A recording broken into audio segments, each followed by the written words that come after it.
Welcome to Our Jewish Roots.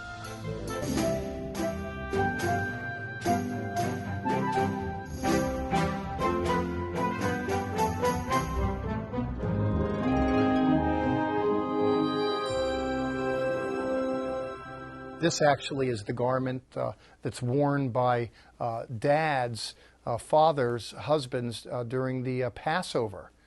Our home is our castle, it's our temple, our sanctuary, and the man is the priest of the home. And so it is that we don the priestly garment, the kittel. Similarly, the priestly mitre. What's interesting is that it's the father's responsibility to teach, to inculcate into the young what it means to be Jewish, to keep alive the story, to tell of God's redemptive acts. And so it is to do so at this special Passover.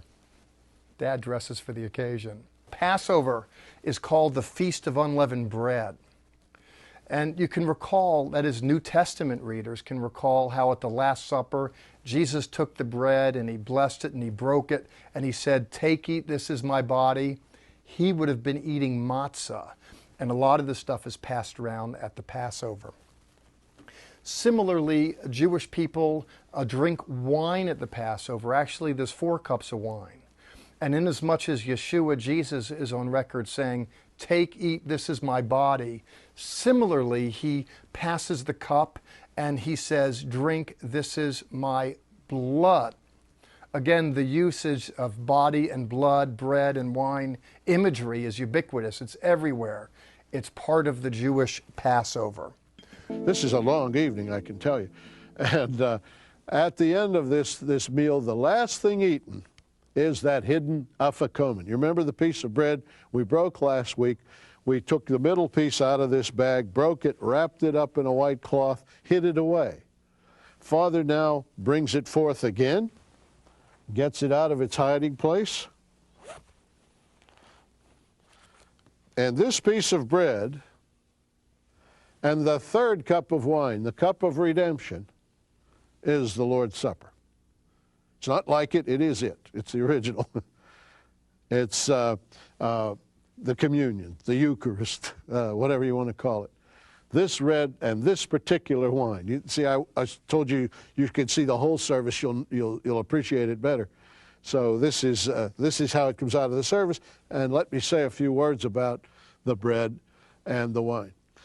We can pick up Jesus doing this in the Gospel, Matthew 26:26. It says, "As they were eating, he took bread, blessed it, broke it, gave it to them, said, 'Take, eat, this is my body.'"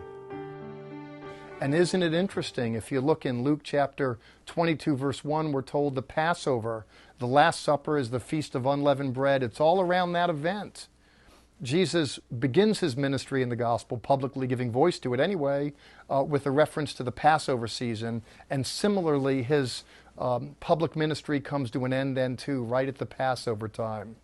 And when all the lambs are getting set for the slaughter for Passover, so it is that Jesus, the Lamb of God, the Passover Lamb, sits down with his disciples.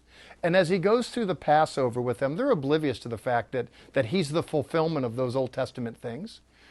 Jesus goes through all this with them, and when everyone is just looking at the Passover Lamb, Jesus says, "Time out, guys." He says, "Wake up and smell the coffee. That's me." Much as there was Pharaoh, the ruler of that world, people were enslaved to him, so too there's Satan, the ruler of this world, and people are enslaved to him. Much as God said, "Get a lamb without spot or blemish and apply it and you'll be set free," in the Exodus story, so too that in today's story, says Jesus, that he is the lamb and he will be sacrificed and the blood will be applied, with the net result that people can be set free. And so what have we here? Communion, Eucharist, Lord's Supper, call it what you will.